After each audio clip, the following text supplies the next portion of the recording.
Բարև ձեզ, ինստաֆեսի այս թողարկմանը դիտեք։ Փաշինյան-Կարապետյան հեռակա բանավեճը վարչապետն անցնում է փողոցային լեքսիկոնի։ Ինչով եք ուժեղարա։ Ոնց որ երաշտություն ուզում ես թարգես, գողական գնաս։ Խմբագրի կողմից իբր բռնի իշխանափոխության կոչեր անելու համար 1.5 տարի առաջ գործ են հարուցել, լուրումունջ քննել եւ հիմա կարճում են։ Ամենացավալին այն է, որ այս բոլորը անում է նախկին խմբագիր մարդը։ Փաշինյանն անոնսում է նոր սահմանադրությունում անկախության հռչակագրին հղում չի լինելու, սա այն է, ինչ պահանջում է Ալիևը։ Նշանակում է Հայաստանի ծննդականը մայր փաստաթղթի տակից հանել, այսինքն չկա նման պետություն։ Ինչի համար է Եվրամիությունը խորհրդարանական ընտրություններին ընդառաջ արագ արձագանքման խումբ ուղարկում Հայաստան։ Մենք Հայաստանին մենակ չենք թողնի արտաքին միջամտության դեմ։ Բռնագաղթած արցախցիներից մեկը մեղադրում է Փաշինյանին եւ հետապնդվում, մյուսը շնորհակալություն է հայտնում նրան։ Մեծարգո պարոն վարչապետ։ Գրել եմ, որ Փաշինյանին այդպես պիտի ս***նեն։ Վարչապետ Փաշինյանի եւ եկեղեցուն պաշտպանելու համար կալանավորված Սամվել Կարապետյանի միջև հեռակա բանավեճից հետո քննչական կոմիտեն թույլատրել է Կարապետյանին Facebook-ում տեսաուղերձներ հրապարակել, բայց մինչև սա սոցհարթակներում հերթական հեռակա փոխհրաձգություններ Փաշինյանի եւ Կարապետյանի միջև։ Թեման թեժացել էր այն բանից հետո, երբ Կարապետյանի գլխավորած ուժեղ Հայաստան կուսակցության անվտանգության ծրագրի շնորհանդեսին տնային կալանքի տակ գտնվող Սամվել Կարապետյանը ուղերձով էր հանդես եկել, որը գեներացվել էր արհեստական բանականության միջոցով, քանի որ Կարապետյանին իրավապահները թույլ չէին տվել տեսաուղերձով հանդես գալ։ Հայաստանը պետք է դադարեցնի խաղաղություն աղերսելու քաղաքականությունը։ Միջոցառումից մեկ օր անց, մարտի 19-ին, կառավարության նիստից հետո Փաշինյանը ճեպազրույցի ժամանակ հայտարարել էր, թե Սամվել Կարապետյանը իրավունք ունի հանդես գալ ուղիղ եթերում։ Պրոբացիան պաշտոնապես հրապարակել է, որ կարող է Սամվել Կարապետյանը մտնել ուղիղ եթեր։ Կարող է թողդ մտնի ուղիղ եթեր, ասի ինչ է ասում։ Փաշինյանն այսքանով չէր սահմանափակվել։ Ճեպազրույցից կարճ ժամանակ անց Facebook-ում գռեհիկ բառապաշարով էր արտահայտվել Սամվել Կարապետյանի հասցեին։ Այդ որ ասում եք ուժեղ եք, ինչով եք ուժեղարա։ Մտեք ուղիղ եթեր, 30 անգամ ձգվեք, եւ ես ընդունեմ, որ ուժեղ եք։ Մի քանի ժամ անց արդեն Փաշինյանը պնդել էր, թե տնային կալանքի տակ գտնվող Սամվել Կարապետյանին քննիչը, ուշադրություն, քննիչը եւ ոչ թե պրոբացիոն ծառայությունը, ինչպես ավելի վաղ հայտարարել էր ինքը, թույլատրել է ուղիղ եթերներ մտնել։ Քննիչը պարզաբանել է, որ թույլ է տալիս։ Մտեք ուղիղ եթեր, ուժեղ տղեկ, մի վախեցեք քննիչից։ Չի ծեծի։ Փաշինյանին կարճ ժամանակ անց պատասխանել էր Սամվել Կարապետյանի եղբորորդին Նարեկ Կարապետյանը։ Ես վերջերս ոնց որ բնավորություն ես սարքել հայերի հետ, Հայաստանի քաղաքացիների հետ արև խոսես։ Այցելությունների ժամանակ եմ տեսնում։ Արև մի խոսա, ոնց որ երաշտություն ուզում ես թարգես, գողական գնաս։ Մի գնա։ Փաշինյանի գրոհից հետո Սամվել Կարապետյանի պաշտպան Արամ Վարդևանյանը պարզաբանել էր, որ մարտի 17-ին դատարանից որոշում են ստացել, որ միայն քննիչի թույլտվությամբ Սամվել Կարապետյանը կարող է տեսաուղերձով հանդես գալ եւ ոչ թե պրոբացիայի ծառայության։ Ասելով, որ դա որոշողը քննիչն է, դատարանը արձանագրել է, որ այս պայն նման թույլտվություն առկա չէ, քանի որ երբ մենք քննիչին դիմել էինք դեռևս հունվար ամսին, այնուհետև փետրվար ամսին, այնուհետև մարտ ամսին մենք նման թույլտվություն չէինք ստացել։ Մարտի 18-ին ըստ Արամ Վարդևանյանի ինքը քննիչին միջնորդություն է ներկայացրել, որ Կարապետյանին թույլատրվի տեսաուղերձով հանդես գալ, ինչը բավարարվել է։ Եվ երբ այսօր գործադիր իշխանության ղեկավարի կողմից նորից արձանագրվեց, որ իբր նման սահմանափակում չկա, դա հերթական մանիպուլյացիան էր եւ հանրությանը մոլորեցնելու փորձը։ Քանի որ հենց այսօր այդ հայտարարությունից ժամեր անց քննչականը բավարարել է մեր միջնորդությունը եւ բավարարել է հենց այն տրամաբանությամբ, որ հենց ինքն էլ որոշողը եղել է։ Իդեպ քննչական կոմիտեն բարձրացված աղմուկից հետո մերձիշխանական լրատվամիջոցներին հայտնել էր, որ Կարապետյանի պաշտպանի միջնորդությունը բավարարվել է եւ թույլատրվել է մեղադրյալ Սամվել Կարապետյանին Facebook-ում տեսաուղերձով հանդես գալ։ Կարապետյանը ուղերձ կարող է հղել ուժեղ Հայաստան կուսակցության գործունեության, ծրագրերի եւ մոտեցումների վերաբերյալ։ Իր միջնորդությունը բավարարելու մասին քննիչի որոշումը Արամ Վարդևանյանը դեռ չէր ստացել, երբ Փաշինյանը Facebook-ում հայտարարել էր, որ քննիչը թույլատրել է Կարապետյանին տեսաուղերձով հանդես գալ։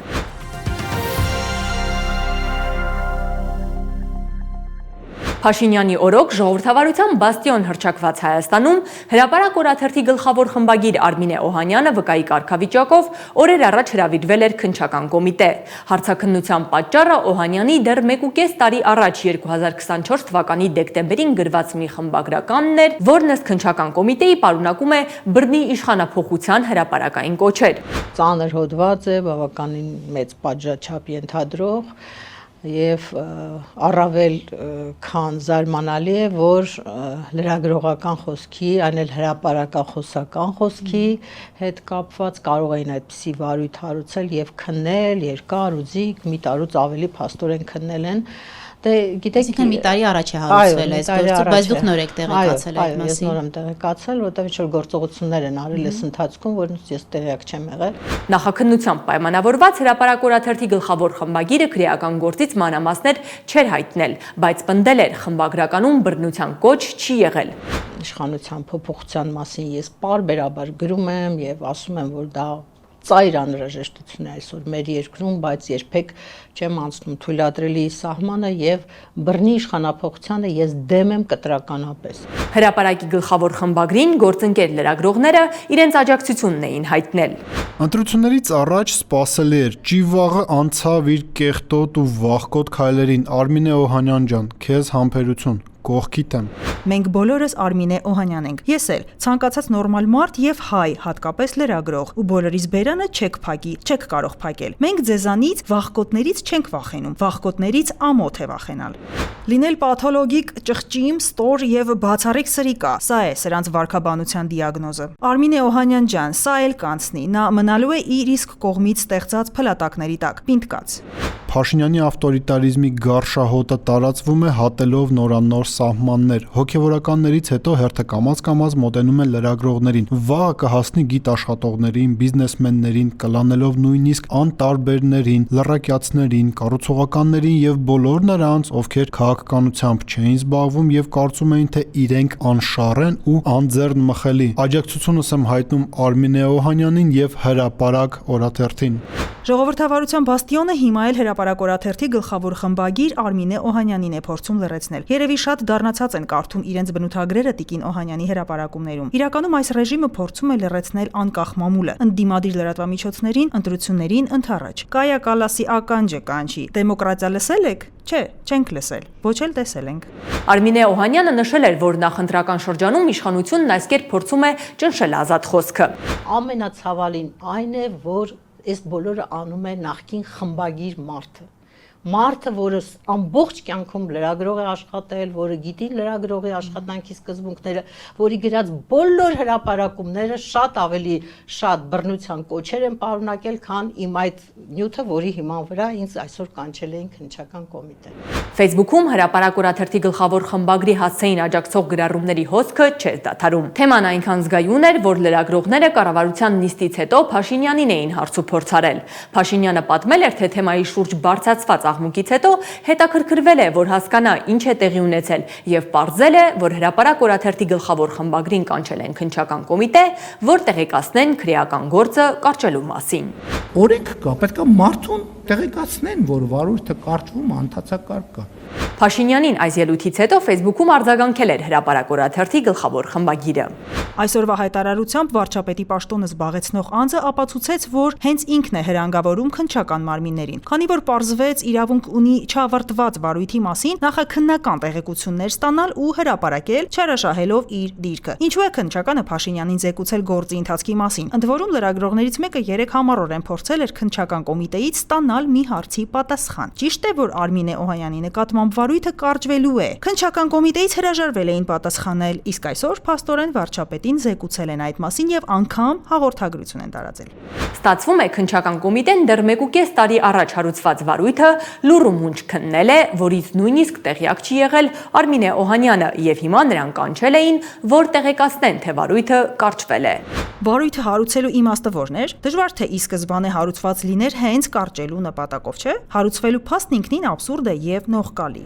Իսկ ինչու էին այդ վարույթը հարուցել, եթե 1.5 տարի քննելուց հետո պետք է կարճվեր այն։ Հարցը բաց է մնում։ Ենթադրությունները թողնում ենք ձեզ։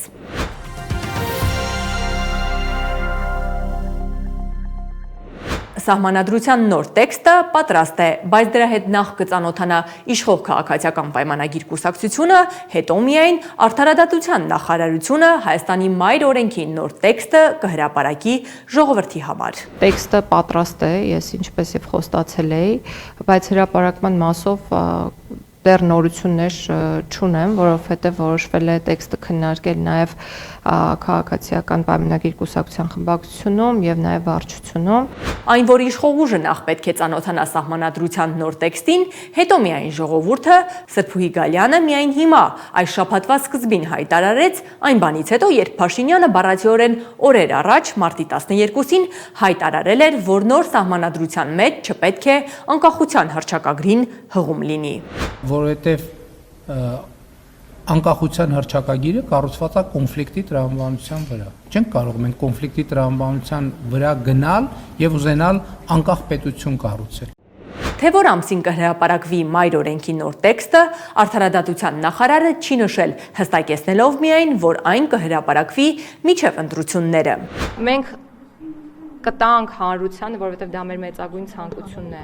բավարար ժամանակ ծանոթանալու տեքստին եւ բավարար ժամանակ տեքստին ծանոթ լինելով կատարել ճիշտ ընտրություն։ Այն, որ Սահմանադրության նոր տեքստին առաջինը պետք է ծանոթանա իշխող ուժը, հետո միայն ժողովուրդը, այն ժողովուրդը, որի քվեով պետք է հաստատվի նոր մայր օրենքը, սոցցանցերում քննադատությունների տեղի էր տվել։ Իսկ կարող է տեղյակեք Ալիևի Էրդողանի հաստատումը երբ են ուղարկելու իրենց նիստից հետո, թե սկզբից նրանք են հաստատելու, խմբագրելու, հետո ֆորմալ բերեն ԿՊ նիստին ներկայացնեն ուսապարկերին, կողմ քվեարկելու պարտադիր ցուցումով։ Քոչվոր թուրքերի քիմքին հաճո եւ հարմարեցված տեքստ է իհարկե, առանց անկախության հռչակագրի մի վախկոտ ազգադավի միանձնյա որոշմամբ։ Էլի հերթական անգամ ուրվականների հանրաքվե կբեմադրեն, թվեր կնկարեն, կհաստատեն հերթական նվաստ զիջումը։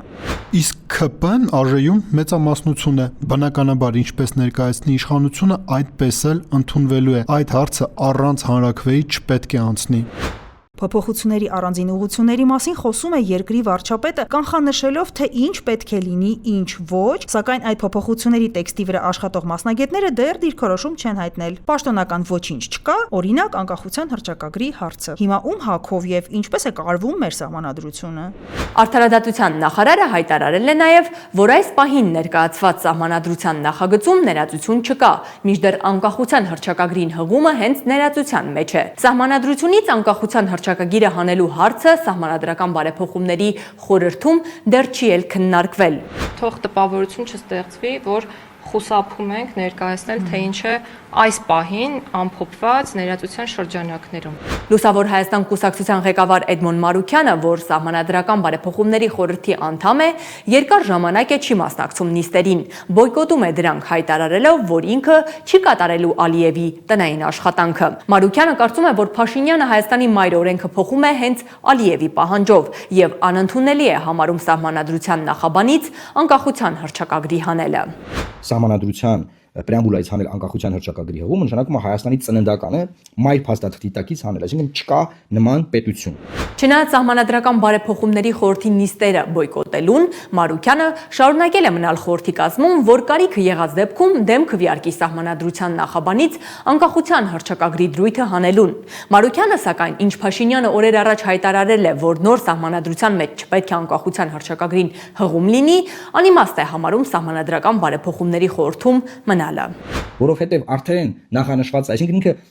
անբեկանելի է, այսինքն տեղել հարց չի քննարկվում։ Վարչապետն ասում է, որ 100% անես մենք հանում ենք, պրծավ։ Ուշագրավ է, որ Փաշինյանի հայտարարությունից հետո, թե նոր Սահմանադրության մեջ չպետք է անկախության հռչակագրին հղում լինի, Արդարադատության նախարարը այս շաբաթ հայտարարեց նաև, որ անկախության հռչակագրի հղումը հեռացնել չհեռացնելու հարցը Սահմանադրական բարեփոխումների խորհրդի քվեարկությամբ չի որոշվելու։ Ըստ նրա, այդ հարցով որոշում կայացնողը ոչ թե խորհուրդն է, այլ իշխող ուժը։ Քաղաքական հանձնառությունը կրում է իշխող խմբակցությունը եւ կառավարությունը եւ ուրեմն պատասխանատուն որոշումների կայացման կառավարությունն է եւ ինչպես կառավարությունը որոշի, այդպես էլ կհրապարակվի։ Հայ-ադրբեջանական այսպես կոչված խաղաղության պայմանագրի ստորագրման գլխավոր պայմանը Հայաստանի սահմանադրության փոփոխությունն է։ Ալիևը պնդում է, թե Հայաստանի սահմանադրության մեջ հղումն անկախության հռչակագրին, որում նշվում է Հայաստանի եւ Լեռնային Ղարաբաղի միավորման մասին, տարածքային պահանջներ է պարունակում Ադրբեջանից։ Հայաստանի սահմանադրության մեջ անհրաժեշտ փոփոխությունները պետք է կատարվեն։ Այդ փոփոխությունները կատարվելուց հետո մենք կարող ենք խաղաղության պայմանագիր ստորագրել հենց հաջորդ օրը։ Քաղաքագետ Ալեն Ղևոնդյանը կարծում է, որ սահմանադրությունը փոխելու Բաքվից հնչած պահանջը կապիտուլյացիոն է եւ Փաշինյանը հիմա գլուխը կախ կատարում է այդ ցուցումը։ Ակնհայտ է օրը ցերեկով մարդը հայտարարում է, որպեսզի մեզ այսպես ասած ընդունեն որևէ ձև, ինչպես մենք իրեն շահերին համապատասխանում, մենք պետք է միակողմանի գնանք այսպիսի զիջումների։ Խնդիրը այստեղ իհարկե միայն այն չի, որ այդ զիջումները այսօրվա Հայաստանի հետ են, դա ընդհանրապես Հայաստանի հարատեվության հետ է կապված։ Իսկ երբ որ դու քո սահմանադրությունից անում ես այն ինչ որ հանում ես, իսկ Արցախը հայրենիք է, ցեղասպանության հետ կապված է, այդտեղ կետեր կան եւ այլն, դու դադարում ես,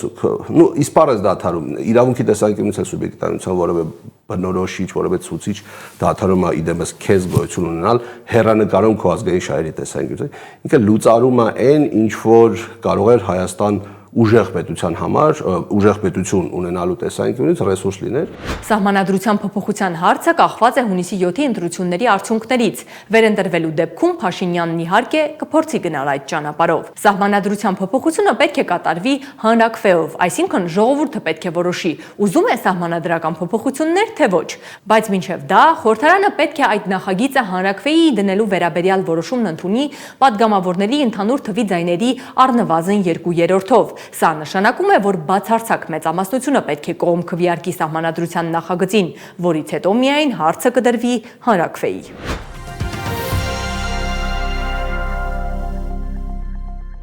Հայաստանի խնդրանքին ընդառաջ Եվրամիությունը հիբրիդային արագ արձագանքման խումբ կուղարկի Հայաստան խորհրդանական ընտրություններին ընդառաջ սպառնալիքներին դիմակայելու համար։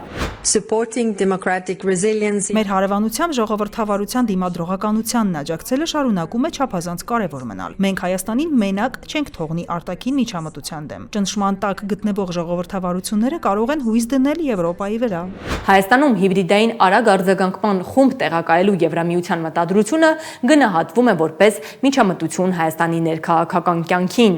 Ինչ է նշանակում հիբրիդային արագ արձագանքման խումբ։ Դա որն է։ Խումբը պետք է օգնի փոքրիկ խմբակին ընտրությունները կեղծել, այնպես անել, որ մարդ չկասկածի, այդպես կարելի է։ Դա պետության ներքին գործերին խառնվել չի նշանակում։ Դատախազություն ունենք։ Պարադոքսն ակնհայտ է։ Հայաստանի ընտրական գործընթացը արտաքին միջամտությունից պաշտպանելու համար իշխանությունը դիմում է մեկ այլ արտաքին դերակատարի օգնությանը։ Այսպիսով Հայաստանի ընտրական միջավայրի ձևավորման մեջ ներգրավվում է եւս մեկ արտաքին ուժ, այն հիմնավորմամբ թե պետք է կանխել այլ երկրների հնարավոր ազդեցությունը։ Այս իրավիճակում անխուսափելիորեն առաջանում է հարց. որտեղ է ավարտվում պաշտպանությունը եւ որտեղ է սկսվում քաղաքական ներգրավվածությունը։ Նիկոլ Փաշինյանը դիմում է ցանկացած քայլի, այդ թվում ռեպրեսիվ իր իշխանությունը վերարտադրելու նպատակով։ Այսպիսի նախաձեռնությունները հատկապես ընտրությունների նախաշեմին կարող են ընկալվել որպես գործող իշխանության համար արտաքին լեգիտիմացման ռեսուրս։ Եթե ընտրությունների արդյունքները վիճարկվեն, արդեն իսկ արկա կլինի միջազգային ներգրավվածության գործոնը, որը կարող է օգտագործվել որպես հակափաստարկ ներքին քննադատության դեմ,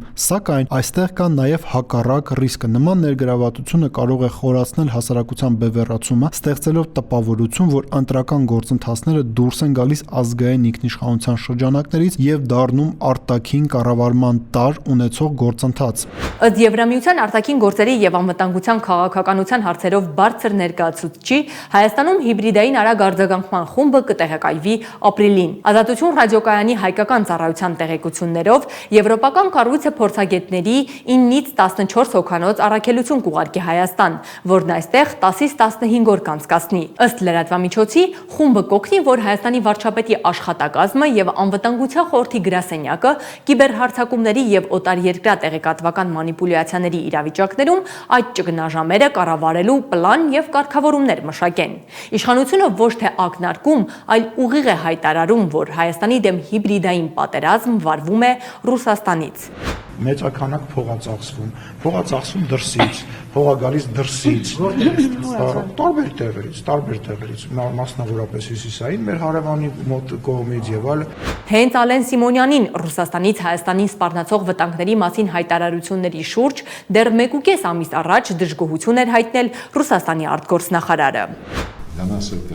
Մեզ համար մի քիչ տարօրինակ է Հայաստանից պարբերաբար լսել հայտարարություններ Հայաստանի դեմ Հյուսիսից նախապատրաստվող որոշ առասպելական հարձակումների ՀԱՊԿ-ի կողմից գոյության սպառնալիքի մասին։ Փաշինյանին լրագրողներն էին այս շաբաթ հարցրել, թե ինչ է հիբրիդային պատերազմը եւ ում դեմ է այն ուղղված Հայաստանում, որից այդքան շատ է բողոքում իշխանությունը։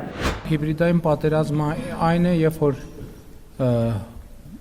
գրվում եւ վճարովի գործիքներով, ներառյալ արհեստական բանականությամբ կիրառմամբ գրվում է,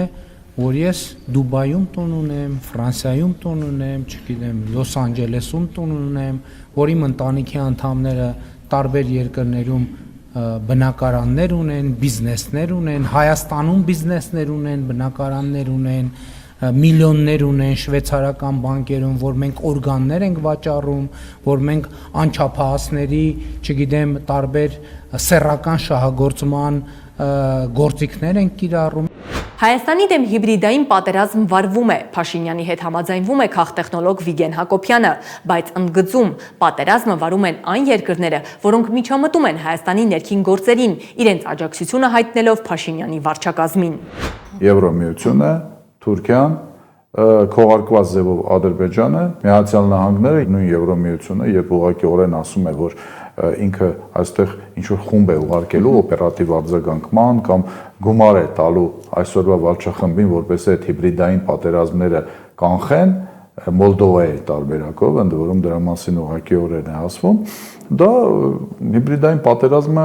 ինչպես դասականն է ասում, այսօրվա իշխանության մեջ գտնվող դասականը պոզով ոչով չի լինում։ Եվրամիության ընդլայնման հարցերով հանձնակատար Մարթակոսը օրեր առաջ Երևան այցի ժամանակ վերահաստատել է Եվրոպան կաջակցի Հայաստանին հիբրիդային սպառնալիքների դեմ պայքարում։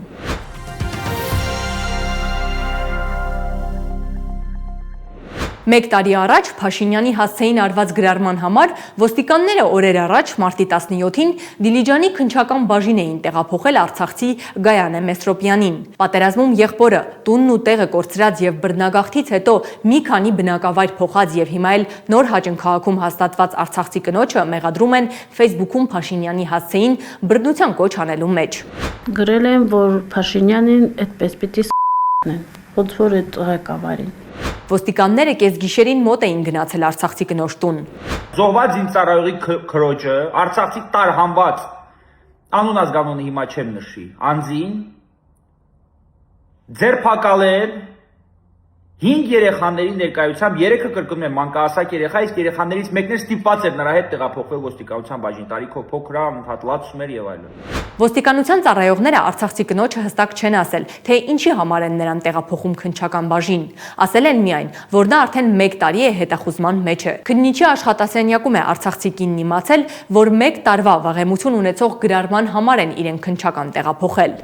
Հանեց թղթերը, թե Facebook-ում մի տարի առաջ էսիշ բանն ես գրել։ Գայանեն այդ մեկնաբանության մեջ սատկացնել բառն է օգտագործել, որն էլ իրավապահները որակել են որպես բռնության կոչ Փաշինյանի հասցեին եւ քրեական գործառույցել։ Փաշինյանի հասցեին հնչեցրած խոսքի համար արցախցի կնոջը քնչական բաժին կանչելը սոցցանցերում լայն արձագանք էր ստացել։ Նիկոլի իշխանության լկտիությանը չափ ու սահման չկա, այնքան են լկտիացել, որ զոհվածի քույր ու 5 երեխաների, որոնցից 3-ը մանկահասակ մայր են ձերբակալում։ Առանց այդ աղջկա ասելու էլ արցախցիների մեծ մասը էդ է մտածում։ Կարող է մի օր էլ մտածելու համար սկսեն կալանավորել։ Փորձում եմ հիշել Ստալինի եւ նույնիսկ Հիտլերի ժամանակ այս աստիճան բաներ կային, թե ոչ։ Ցավոք օրինակներ գրեթե չկան։ Գալասը այս ժողովրդավարության համար է գալու վիզդնի, որ խոսքի համար բազմազավակ մորը ուշ ժամի ձերբակալում են։ Ինչ է Նիկոլի հասցեին վատ մեկնաբանություն է գրել։ Իրավապահ համակարգ։ Դուք պարզապես անսիրտ ոչնչություն եք։ Նիկոլին ձերբակալեք, եթե կարող եք, թե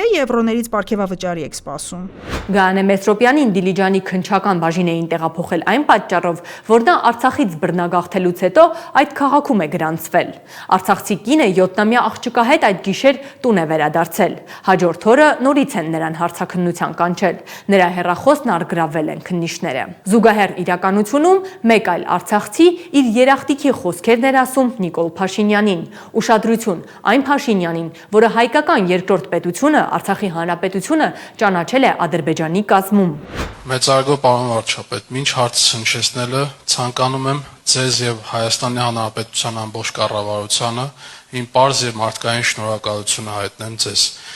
Տեղահանության առաջի օրից սկսած մինչ օրս կատարված ամեն ինչի համար։ Հավատացեք, եթե այդ վերաբերմունքը այդ ամեն ինչ չլներ, տեղահանվածներից շատ-շատերը երկրում չէին ելնի եւ կլքեին։ Շատ շնորհակալություն ձեզ։ Արցախցի այս տղամարդու ելույթը բորբոքել էր օգտատերերին, այդ թվում արցախցիներին։ Մի հատ էլ գլխարկ պիտի հագներ, որ հաներ ու խոնարհվեր։ Թե բա մեծարգո, թե բա շնորհակալություն, տո այ աննամուս, անթասիբ։ Դու էլ քեզ պիտի արցախցի համարես, ափսոս այն օդը, որ շնչել է քո տեսակն Արցախում։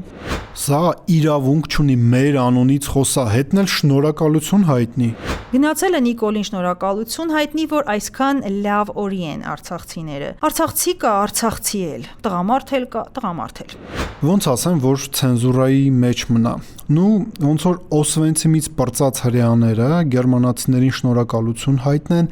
ջերմ վերաբերմունքի համար։ Փաստորեն օճառի սպառման ռեկորդն այլևս արծրուն Գյորբագյոշին չի պատկանում։ Պարզվում է, արցախցի Վահե Հարությունյանը Արագածոտնի մարզպետի խորհրդականն է։ Փաշինյանի երախտիկի խոսքեր ասած արցախցի պաշտոնյան ելույթ էր ունեցել տեղահանված արցախցիների հիմնախնդիրներին եւ դրանց լուծման քայլերին նվիրված համաժողովին, որի ընթացքում Նիկոլ Փաշինյանին շնորհակալություն հայտնելուց հետո բարձրաձայնել էր արցախցիների խնդրանքը, որ վերանայվի մարզերում բնակապահովման ծրագրով յուրաքանչյուր արցախցու տրամադրվող սերտիֆիկատի 3 միլիոն դրամի չափը, քանի որ բնակարանները թանկ արժեն եւ այդ գումարը չի բավականացնում տուն գնելու համար։ Վստահեցնում եմ ձեզ, որ շատ կարճ ժամանակում արդյունքը շոշափելի արդյունքը ակներև կլինի։ Փաշինյանն ի պատասխան նշել էր, որ առաջիկայում կառավարությունը որոշում կկայացնի եւ Երևանի սահմանակից համայնքներում տրամադրվող գումարը կդառնա մեկ անձի համար 4 միլիոն դրամ, գործող 3 միլիոն դրամի փոխարեն։ Առաջիկայում նաեւ դե յուրե որոշումը կկայացնենք։ Արցախցի Վահե Հարությունյանը Փաշինյանին ուղղված իր ջերմ ելույթով կիսվել էր Facebook-ում, բայց սոցցանցերում բարձրացված աղմուկից հետո ջնջել է այն։ Ինստաֆեյսի համար առանձնացրել էինք այսքանը, շնորհակալություն։